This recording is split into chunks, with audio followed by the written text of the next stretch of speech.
Eu vou conversar agora com o Capitão Fonseca, ele que foi capitão da turma de 94, a turma que está fazendo essa festa hoje de 30 anos, né? Comemorando nesse ano de 2025, mas comemorar em 2024, mas devido aí às datas, né? Tiveram que fazer essa festa em 2025.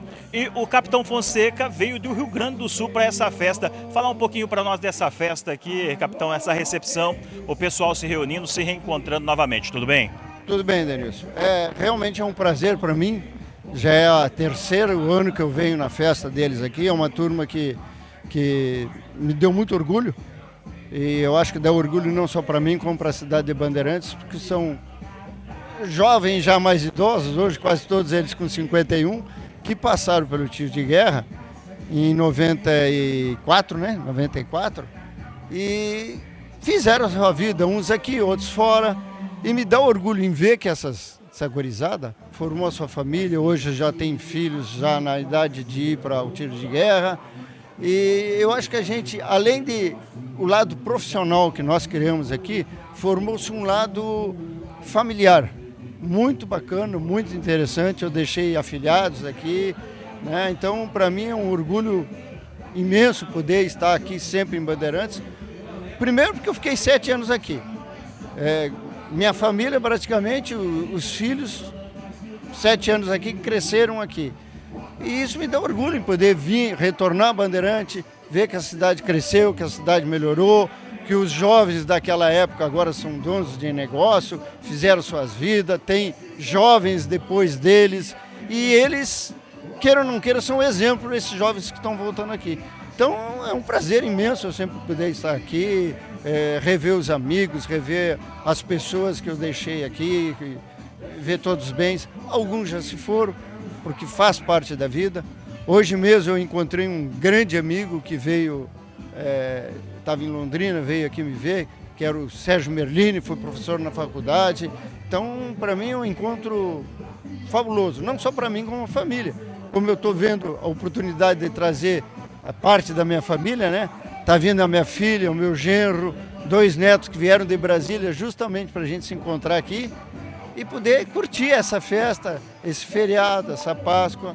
É muito importante, muito bom mesmo. E como o senhor disse, né, capitão, a questão de ver que aquele trabalho que vocês fizeram deu certo e deu frutos, né? Porque aqui nós estamos vendo empresários, homens de família, pais de família. Então, o que eu fiz aqui, os 7 anos que eu fiquei aqui em Bandeirantes deu certo. E hoje mostrando aí, né? Já é a terceira vez que o senhor veio, né? Mostrando aí para os filhos, né? Para os netos do senhor, né? Aqui tem um legado do Capitão Fonseca. Isso traz um orgulho, né? Não só para mim, como eu acredito que para os meus filhos, para aqueles que estão me acompanhando aqui, é um orgulho para mim e para eles, né? Hoje fizemos visita no tiro de guerra, achei assim um tiro de guerra bem diferente de quando nós deixamos, para melhor, né?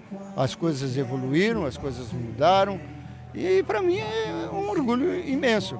E com relação aos que estão sendo formados, a gente pode dizer o seguinte: que traumas fazem as pessoas crescerem. Através de traumas que as pessoas crescem. Elas saem daquele momento de conforto e procuram coisas melhores. Então, traumas existiram para eles como existiu para mim.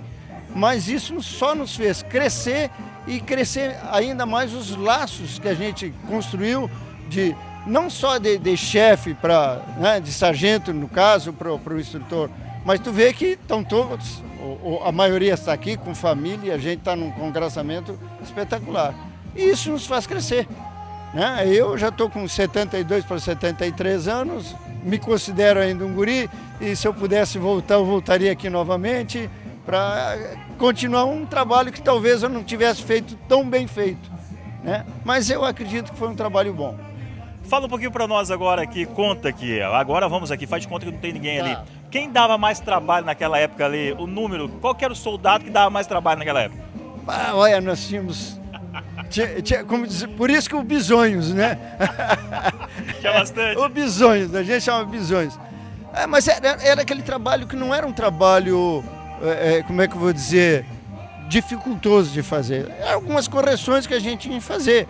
Alguns já vinham de família com um certo desvio ou não de conduta, que a gente procurava botar no prumo. Eu sempre disse assim para os soldados, os atiradores que passaram por mim. Eu, como instrutor deles, né, sabendo aquilo que eu estava transmitindo para eles, eu tinha muita confiança neles. Não vou ser aqui hipócrita e dizer que eu não dizia para eles que alguns iam vencer, outros iam ficar estagnados, tá? E outros iam se perder para o caminho, o que acontece em toda a sociedade, né? Professores de escola podem dizer a mesma coisa, aquele aluno, esse aluno vai se destacar, aquele nem tanto, e a gente puxa mais aqueles que tinham mais dificuldade. Talvez esses que tinham um pouco mais de dificuldade é que deram um pouco mais de trabalho. Mas, de um modo geral, eu acho que todos cumpriram com o seu dever, com as suas obrigações. E a gente vê que ficou aquela lembrança gostosa, né? Porque todas as reuniões que eles fazem, todos os encontros que eles fazem, eles convidam o senhor, né? Porque se tivesse aquela mágoa, opa, não, o Capitão Fonseca não, né? Realmente, né? Mas a mágoa às vezes é boa. É boa, né? É boa, porque às vezes a gente lembra daquele professor que nos castigava, que nos puxava mais, do que aquele que não dava muita bola. A escola é assim, né? Eu acho que eu sempre fui muito exigente, né? A minha esposa diz isso, a minha filha diz isso, e a minha filha puxou a mim, tanto é que chamo ela de o sargentão. Ela que, né? Ela trata os netos com rigor e coisa. Mas é uma coisa salutar, é uma coisa boa, né? Como eu falei, traumas existiram de ambas as partes, mas os traumas nos fazem crescer. Capitão Fonseca, agora falar, o Exército ele teve uma mudança, né? Uma mudança de comportamento aí com os seus soldados.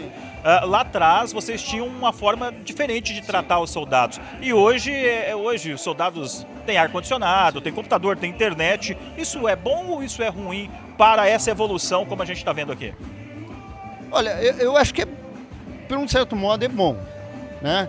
Eu acho que todo o avanço social é importante. Por outro lado, nos causa uma certa preocupação, porque as coisas chegam muito rápido para eles, com a cabeça ainda não tão formada, e pode causar um desvirtuamento, né? de pensamento, de ideias. Então isso se torna preocupante. Com relação ao serviço na caserna, o serviço praticamente continua o mesmo. Os métodos é que mudaram, né? Porque hoje o jovem, quando chega num tiro de guerra, ele já chega com conhecimento bem maior do que quando chegava. Que as notícias hoje é coisa de segundos. Hoje não tem bisonho. Hoje não tem bisonho. Não tem.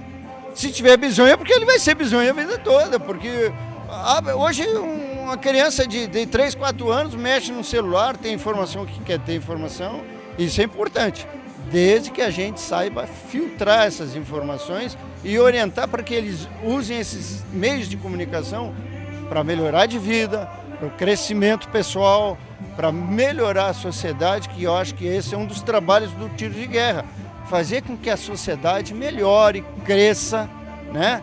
E que a comunidade toda cresça junto. Não adianta eu crescer e os meus pares, os meus vizinhos, as pessoas com quem eu convivo ficarem para trás. Aí é um crescimento que não é salutar. Quando todos crescem, todos evoluem. E a evolução faz parte do mundo. Se pensar em 1900, as coisas eram diferentes. Os métodos eram outros, não só no tiro de guerra, no quartel, como nas escolas de um modo geral, né? Hoje se trabalha muito com esse sistema de avançar, e é bom, isso como diz, é progresso, e o progresso sempre é bom. Para encerrar, uma história que ficou marcada aí nessa turma de 94. Uma história que ficou... Olha, são tantas histórias, cara, que seria mais fácil tu perguntar para eles. São tantas histórias, e como eu fiquei 7 anos, as histórias normalmente se misturam. Uma que marcou, então? Uma que marcou? Uma que marcou? Deixa eu ver aqui, uma que marcou. Uma história que marcou, que eu vou trazer agora, foi numa Olimpíada, eu acho que foi a turma de 91, 92, eu não lembro bem, que nós tivemos uma Olimpíada dos tiros de guerra, que foi lá em Santo Antônio da Platina não, Jacarezinho. E na preparação para as Olimpíadas, eu trabalhava com alguns atletas. Então era corrida, porque era praticamente um tinha que treinar arremesso de peso, corrida do atirador, era salto, era diversas provas que a gente tinha, salto em distância, salto em altura. E nessa surgiu um atleta bandeirantense, que foi o Edson Luciano Lamparina, né? Na competição lá ele se destacou e ele deu trabalho na época, ele deu trabalho porque ele era um atleta já, estava intrínseco nele, a evolução dele, e eu dava um certo treinamento para ele e ele fazia aquele treinamento e eu ia cuidar. Quando eu voltava ele já estava lá comendo uma banana, uma coisa qualquer, e eu bronqueava com ele, né? E ele se destacou. E hoje é um atleta de renome no Brasil, medalhista. Ele tem um projeto muito bonito em São Paulo, então eu acho que foi uma história que marcou bastante. E Bandeirantes também, quando ele veio para Bandeirantes depois da medalha, teve um desfile muito grande em Bandeirantes, foi uma festa muito bonita. Então acho que é uma história que eu posso destacar. E assim como o Luciano, eu acredito que tiveram outros atiradores que se destacaram, que tem atirador hoje é médico, professor, então são diversas coisas. Então o Luciano eu acho que é um exemplo que a gente pode dar aqui. Quando a pessoa quer, ela consegue alguma coisa. E ele está dando exemplo ainda nos projetos sociais que ele faz. Tá certo, capitão. Obrigado aí pela entrevista. Parabéns aí pelo trabalho que tem desenvolvido, que desenvolveu, né, nos 7 anos aí, e também ao longo de toda a carreira do senhor, né? Sucesso, que Deus abençoe sempre aí. Eu que agradeço essa oportunidade e aproveito esse momento para deixar um grande abraço para Bandeirantes, para aqueles amigos que eu não pude ver, porque é muita gente, não dá para acompanhar todo mundo, mas deixar um grande abraço, uma feliz Páscoa, uma Páscoa de amor, de muita saúde, de muita felicidade, em torno de uma mesa onde Cristo esteja presente. Obrigado.